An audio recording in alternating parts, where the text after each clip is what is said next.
everybody, this is the I.T.L, but we're inside the garage as you can see. Why? Well, it's raining yet again. Actually I was trying to shoot this video out in the lawn and started coming down. I ain't getting my camera equipment wet. So I decided we'll go ahead and just come inside and shoot this. It's a nice cool day. I mean, it really is cool. Even with the jacket on, it's a little chilly. You can tell wintertime is right around the corner. I mean, we've only been in fall for a couple weeks. But a little bit of a news update on the laptop that died on me. Got an email from the place that was repairing it. They said it's done. This was a few days ago, being sent out. So it's coming back from Texas to Pennsylvania. Last update on it was this morning, and today is Friday actually, even though this is be posted tomorrow. And it's actually like a little over 3 hours away from me in Grove City, Ohio. And like, oh man, I wish that thing was sitting here. I mean, I'm getting the laptop jitters, you know. It's like, oh man, I hate working on it. I hate doing the way I have to do my videos, process my videos. It just drives me up the wall. I mean, on an occasional thing, it's all right. But I mean, for weeks, it's like, no, this just sucks. But I think it's time to reveal the replacement for that TV dongle that I reported last week that died. Because I mean, it's been about a week and a half now since I've got the replacement for it, and I really wanted to run through its paces a teeny bit before I revealed it. That way, I'm not getting kind of pie in the face type thing. And because I really didn't have any much hopes for it running solid and heavy like I really need it. What I actually got for replacement was actually a Roku stick. I got a good deal on it. If you look, matter of fact, I'll put a. Don't know what a Roku stick looks like. I'll go ahead and get a picture and put on the video. But if you don't know what, it's not a direct replacement.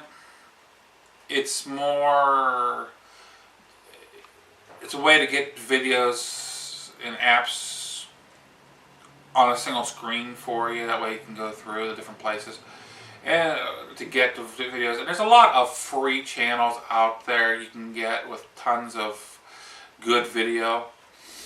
And I mean, they said was it thousands of free video. That's not really true in my eyes, but whatever.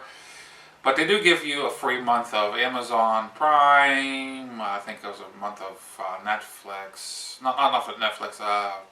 Google Play.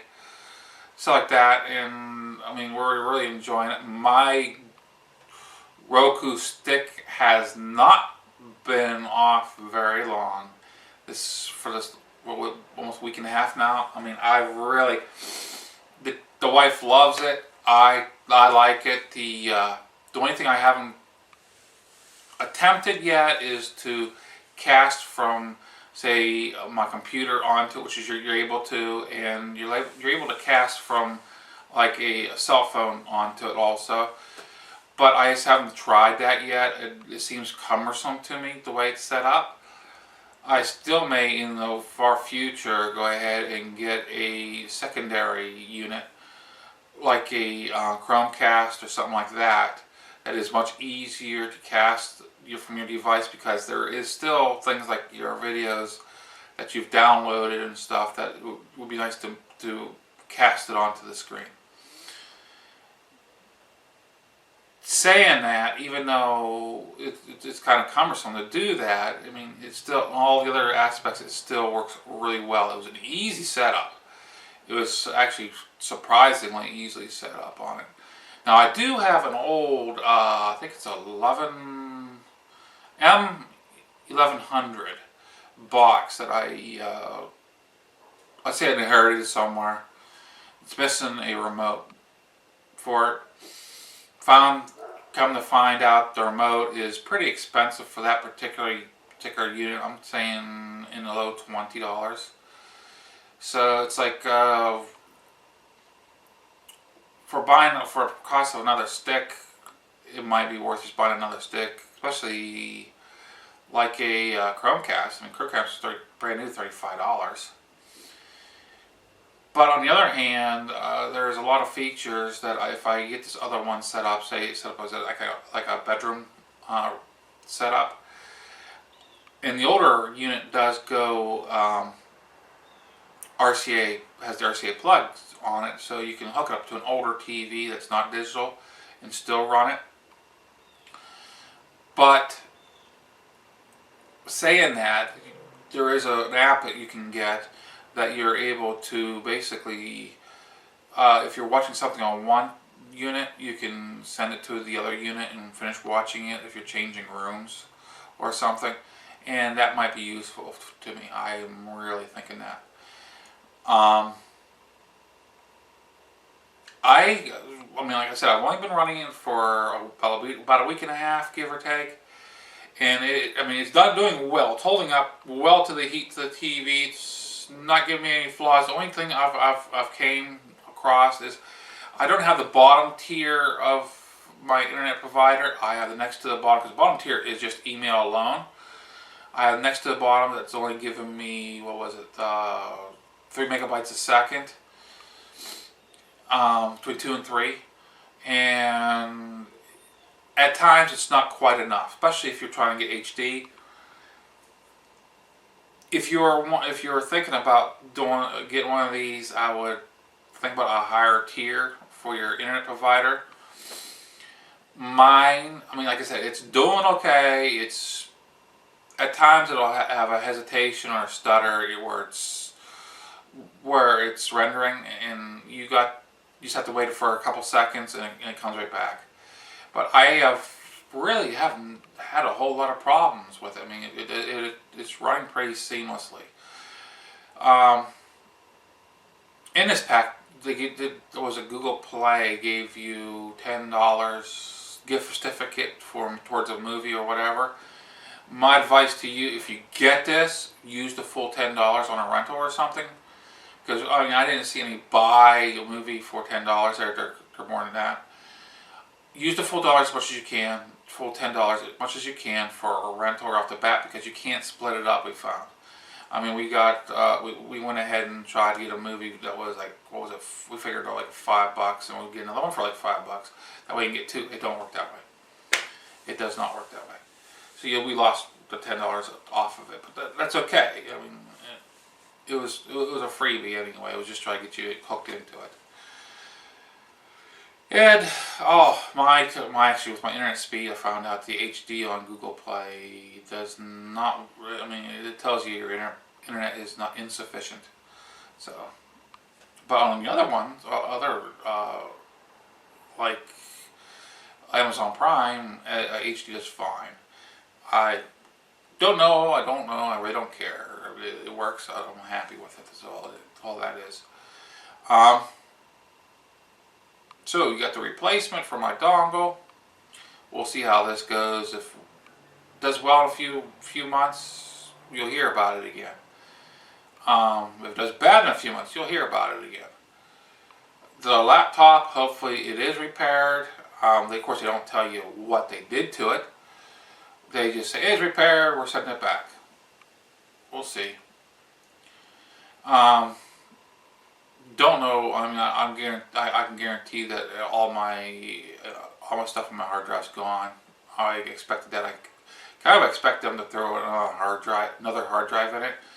And by doing that, I kind of, since it originally came with Windows 7, and it had the Windows 7 tag on it, of course, the key code on it. I'm kind of expecting that they probably put Windows 7 back on it. We will see. Not too sure if I'll go back to Windows 10. Windows 10 did speed it up, but there is other advantages to Windows 7 that I am starting to miss with my particular setup. I mean, if I didn't have my particular setup in the house, I'd say, you know what, Windows 10 is great. I like it. But there are certain things that I run in my house that it just, you can't do it with Windows 10 very easily at all, if at all. For instance, I have a what's called an HD home run, which is a tuner setup that you put in line with an aerial antenna to be able to watch digital aerial TV with your with your cell phones or your computers and stuff, and also you can record your shows, and which is pretty cool. I mean, I get, what was it, 32, 34 channels in my area, totally free. It's off the aerial, and it works well. The HD Home Run does work well, but the programming and the way Windows 10 is set up, you cannot use it. It's just like, it gives you the middle finger practically. So it's like, oh geez, but I can use it, still use it with my cell phones and stuff, but they're just not quite up to date, as powerful as they should be to be able to run properly. But if I get the Windows 7 back, I mean, I'm going to run with it for a while, just so I can have that option. But yeah, I'm kind of rambling on a little bit. Got a turf power mower, push mower, given to my neighbor. He was cleaning out his garage, and he said he doesn't know if it ran or not. And I checked it out, checked the oil, made sure the oil was up to level, and put a little bit of gas in it. Gave it 3 pulls. She started right up and ran. It has a 3 horsepower Briggs & Stratton on it. And I mean, if you look at it, you could tell this thing's from the 70s. And I have some plans for it. I mean, I don't need another push mower right now. Actually, the wheels off of it will be repurposed to my old mower, because the wheels are in better shape than my old mower. But everything else is going to be repurposed. Parts put back for my other mower. But I've got something that is not worth really doing. It is just going to be a cool project in my eyes. But hopefully I'll get that going maybe during this winter time. And I want to get this garage cleaned up. It's really getting on my freaking nerves. It's, every time I get a bit out, it seems like a bit comes in somehow, and it's getting on my nerves. It's not really usable like I want it to be. Bit goes out, more comes in. When am I going to be on Softy and say, you know, I don't want your crap, I don't want your junk, I don't need your junk, and if I just need one piece out of the junk, then just give me that one piece, or don't give me nothing at all. It's just, oh, crying out loud. You know how people are. Well, this is MuzzleMike. I'm going to get in and get myself a nice warm drink, I think, and I'm wishing all of you and yours a fantastic week. See you next week. Hopefully I'll have a better video. Hopefully. This is MuzzleMike, signing out.